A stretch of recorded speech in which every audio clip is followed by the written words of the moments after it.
धनौरा एक छोटा पर खूबसूरत गांव है। यहाँ के अधिकतर लोग खेती और पशुपालन पर निर्भर करते हैं। मानसून करीब था। चिलचिल्लाती गर्मी से हर कोई परेशान था। बारिश के लिए लोगों द्वारा मंदिरों में प्रार्थना की जा रही थी। और अगले दिन काले घने बादलों को देखकर हर किसी के चेहरे पर मुस्कान आ गई। गांव में जैसी खुशी की लहर दौड़ गई, क्योंकि पिछले साल बारिश न होने से खेती को बहुत नुकसान हुआ था।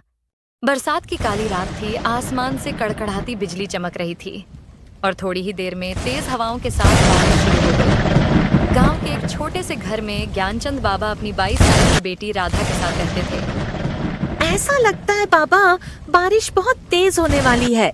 इससे गर्मी भी कम हो जाएगी और खेत खलियान भी खिल उठेंगे। ठीक कहा तुमने बेटी। पिछली बार बारिश ना होने से फसल को बहुत नुकसान हुआ था। भगवान से यही प्रार्थना है कि इस बार बारिश खूब हो।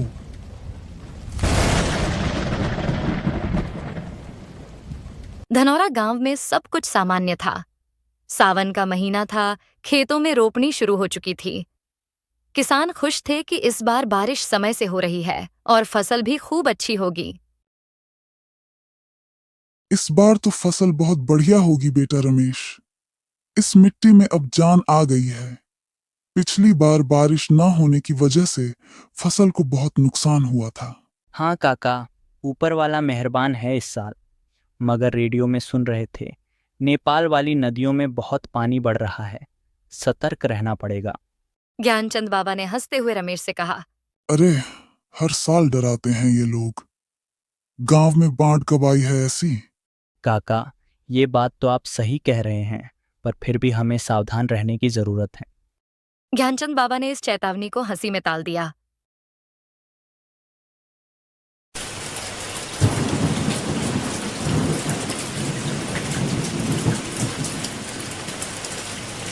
बाबा, मैं आपके लिए पानी ले आई हूँ, पी लीजिए। थोड़ा आराम कर लीजिए, बरसात तेज हो गई है। खाना बन गया है, घर चल के खाना खा लीजिए बाबा। हाँ बेटा, तुम सही कह रही हो। भूख तो लग रही है मुझे। पहले खाना खा लेता हूँ, बाकी काम बाद में कर लूंगा।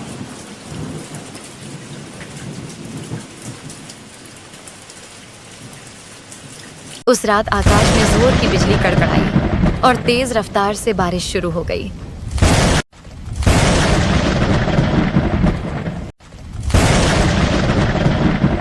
ये बारिश तो थमने का नाम ही नहीं ले रही। अगर इसी तरह बारिश होती रही तो फसलों को बहुत नुकसान होगा। हे भगवान, ये आपकी कैसी लीला है। पिछली साल बारिश ना होने से फसल को बहुत नुकसान हुआ था। हमारी ऐसी परीक्षा मत लो भगवान। लगातार 3 दिन तक बारिश होती रही। गंडक नदी, जो गांव से 2 किलोमीटर दूर बहती थी, अब राक्षस की तरह गरजने लगी थी। गांव की गलियों में घुटने भर पानी जमा हो गया। ज्ञानचंद बाबा के घर में भी पानी भर गया और उनके घर की छत भी टपकने लगी थी।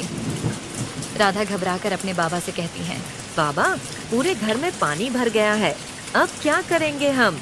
सब चीजें भीग गईं। बाहर तो और भी बुरा हाल है।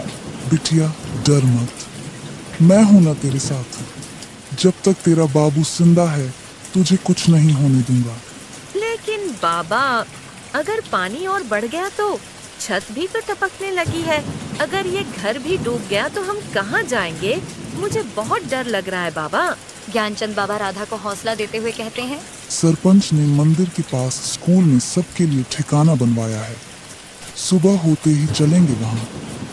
ये गंडक नदी का प्रकोप है, लेकिन कोई भी नदी हमें बहा नहीं सकती। जब तक मैं हूँ, तुम्हें कुछ नहीं होगा। ज्ञानचंद बाबा की बात सुनकर राधा थोड़ी शांत महसूस करती है। सुबह होते ही ज्ञानचंद बाबा और राधा अपना बचा हुआ थोड़ा सा सामान लेकर स्कूल की तरफ चल पड़ते हैं, जहां गांव के और लोग भी मौजूद थे। सरपंच और गांव के लोग स्कूल में जमा होते हैं कि इस आपदा से कैसे निपटे। इस समय गांव के जो हालात हैं, उससे आप अच्छी तरह से परिचित हैं। नदियों का पानी खतरे के निशान से ऊपर है। हमें गांव खाली करने की योजना बनानी चाहिए। महिलाओं और बच्चों को पहले गांव से सुरक्षित बाहर निकाला जाए। हम तो गांव छोड़कर कहीं नहीं जाएंगे मैडम जी। जब बाढ़ आई ही नहीं तो भागने का क्या मतलब। काका, जिद ठीक नहीं है। पानी अगर रात को आया तो सोचो क्या होगा। मैडम जी सही कह रही है, हमें गांव तुरंत खाली कर देना चाहिए। हमने अकाल भी देखे हैं, सूखा भी और बाढ़ भी। तुम सब नए लोग डरपोक हो। मैं इस गांव को छोड़कर नहीं जाऊंगा, चाहे बाढ़ आए या तूफान। ज्ञानचंद जी, आप शांत हो जाइए। हम आपकी भावनाओं की कदर करते हैं, लेकिन ये मामला बहुत गंभीर है। आपकी जिद आपकी और आपकी बेटी की जान पर भी संकट ला सकती है। ज्ञानचंद बाबा किसी की भी बात नहीं सुनते और राधा को लेकर वहां से चले जाते हैं।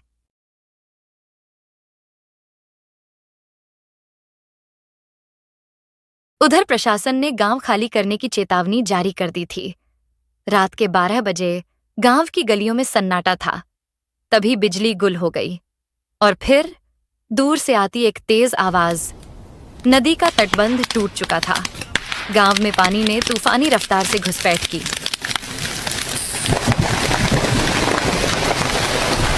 राधा चीखते हुए अपने बाबा से कहती है, बाबा उठिए, घर में पानी आ गया है। हे भगवान, सचमुच बाढ़ आ गई। ये क्या हो गया भगवान, हमारी मदद करो। ये पानी तो बढ़ता ही जा रहा है, अब हम क्या करेंगे बाबा। रमेश टॉर्च लेकर दौड़ता हुआ ध्यानचंद बाबा के घर आया। राधा, काका को लेकर जल्दी छत पर चलो। पानी बहुत तेजी से बढ़ रहा है, जल्दी छत पर चलो।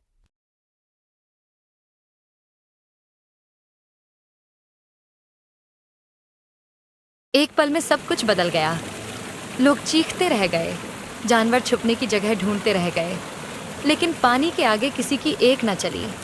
गांव के कई लोग बह गए, बहुत से मवेशी बह गए। हर तरफ चीख पुकार मच गई।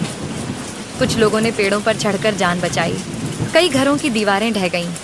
स्कूल, मंदिर, दुकान सब पानी में डूब चुके थे। हे भगवान, ये मुझसे क्या हो गया। अगर पहले ही चेतावनी मान ली तो ये सब ना होता। मेरी जिद ने न सिर्फ मेरी बल्कि मेरी बेटी और तुम्हारी जिंदगी भी खतरे में डाल दी। मुझे माफ कर दो बेटा, मुझसे गलती हो गई। ये आप कैसी बातें कर रहे हो काका। आपको, मुझे और ना ही राधा को कुछ होगा। आपको शर्मिंदा होने की ज़रूरत नहीं है। आप चिंता ना करें काका, सुबह होते ही बचाव कार्य शुरू हो जाएगा। बाढ़ आने के बाद जब सुबह हुई तो बाढ़ से हुई तबाही के मंजर देखने को मिले। बाढ़ ने पूरे गांव को अपनी चपेट में ले लिया। सभी घर बाढ़ के पानी में डूब चुके थे। गांव वालों के मवेशी बह चुके थे। कई लोग लापता हो गए। बहुत से लोग बेघर हो गए और बहुत से लोगों ने बाढ़ के पानी से बचने के लिए अपने घरों की छत और पेड़ों पर चढ़ गए। डीएम अनिल कुमार ने राहत कार्य शुरू किया। नावें भेजी गईं, लेकिन गांव तक पहुंचना कठिन था। हम एक भी जान नहीं गंवाना चाहते। हर कोने में जाओ, जिनके पास फोन है उनसे लोकेशन लो, लेकिन इस त्रासदी में किसी की भी जान नहीं जानी चाहिए। दादी, मुझे डर लग रहा है। ये पेड़ गिर तो नहीं जाएगा ना? नहीं रे, भगवान सब ठीक करेगा। तू मेरी उंगली पकड़ ले। मेरे हाथ पैर कांप रहे हैं और भूख भी लग रही है दादी। बारिश तो रुक गई है, पानी कब काम होगा? थोड़ी देर और रुक बेटा, कोई ना कोई मदद के लिए जरूर आएगा। पूरा दिन निकल गया बाबा, अभी तक कोई नहीं आया हमें बचाने। क्या उन लोगों को पता नहीं है कि हमारे गांव में बाढ़ आई है? अब तो भूख भी लग रही है और प्यास भी। हिम्मत रखो बेटा, सब ठीक हो जाएगा। ये परेशानी का समय है, गुजर जाएगा। काका सही कह रहे हैं राधा, हौसला रखो, सब ठीक हो जाएगा। अगर तीसरे दिन भी कोई नहीं आया तो हम क्या करेंगे? ऊपर से अगर बारिश फिर से शुरू हो गई तो भगवान ही मालिक हैं। हमने तो इतनी उम्र में पहली बार ऐसी मुसीबत देखी है। ना अनाज बचा, ना छत, और अब तो उम्मीद भी नहीं बची।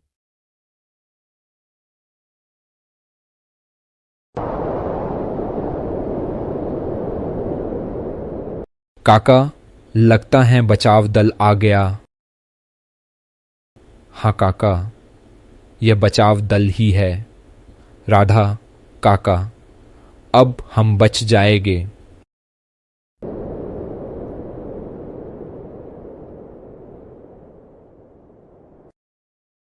बाबा भगवान ने हमारी प्रार्थना सुन ली।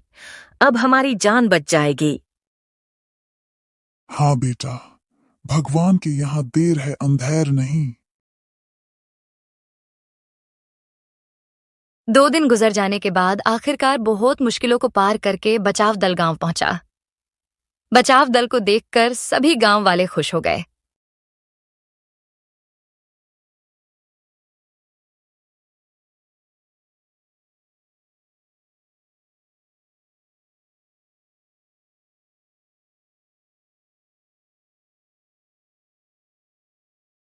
सभी गांव वालों को रेस्क्यू करके राहत शिविरों में ले जाया गया। राहत शिविरों में लोगों के लिए खाना, दवाई और कपड़े भेजे गए। राधा ने महिलाओं और बच्चों को संभाला। विद्या मैडम ने वहां पढ़ाई फिर शुरू कर दी। भाइयों, हमने बाढ़ की मार देखी है। अब हम सबको मिलकर गांव को दोबारा बनाना है, मगर इस बार समझदारी से।